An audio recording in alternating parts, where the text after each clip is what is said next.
I'm going to read something that was published in Pink, issue number 5. It's called Proof. Is the sound okay? I should have asked that before I started. Proof. Jackson comes home all the time with bruises in the shapes of squares, rectangles, hexagons, perfect spheres. I'm not sure how this relative symmetry is achieved, how the rocks on the ocean floor conspire their geometry. The shapes look like necrophilic rainbows, dark sunbursts rendered in the colors of fruits and eclipses. I rub the bruises with ice and liniments. He pretends that they don't hurt. He tells me it's a relaxing activity, that sometimes he sees dolphins and whales and sea lions, one time a giant squid.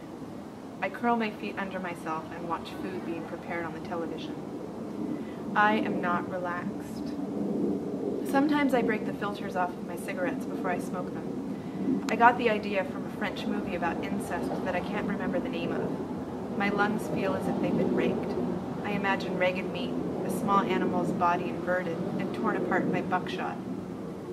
I met Jackson at the gas station about 2 years ago when I attempted to drive away before removing the pump from my tank.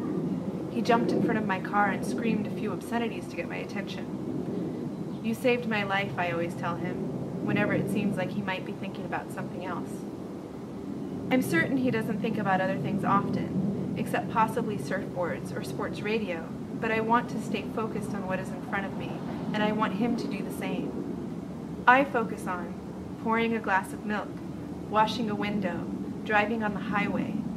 I do not focus on anything that may have happened before this, and how that changes this glass of milk, or this window, or this highway, or what is sure to happen after this, when all the milk is gone and I forget what it means to iron a shirt. Sometimes I say the wrong things, but I don't realize until after I say them.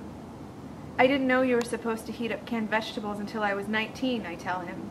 "I thought they were supposed to be served room temperature." "Why in the world did you think that?" he asks me. "That was how my mom always served them, from the can to the plate." He looks at me like I am precious and eccentric. I remember that I am not supposed to tell him things that are different because I am not different.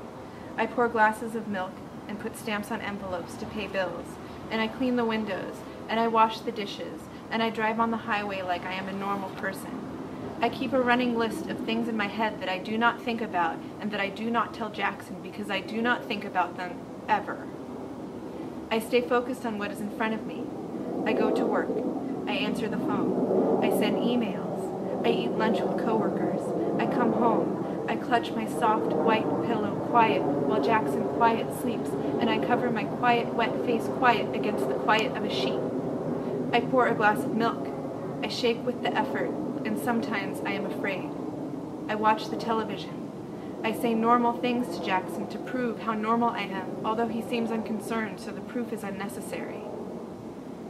I look out the window, which is clean and tidy, and which faces other windows which are also clean and tidy, and the people on the other sides of those windows are also drinking milk, and watching television, and washing windows, and ironing clothes, and I am so happy for myself, and I am so happy for them, that I feel as if my ribs are bursting into pieces, tinier and tinier pieces, until my ribs are nothing but a pile of happy, glimmering ash.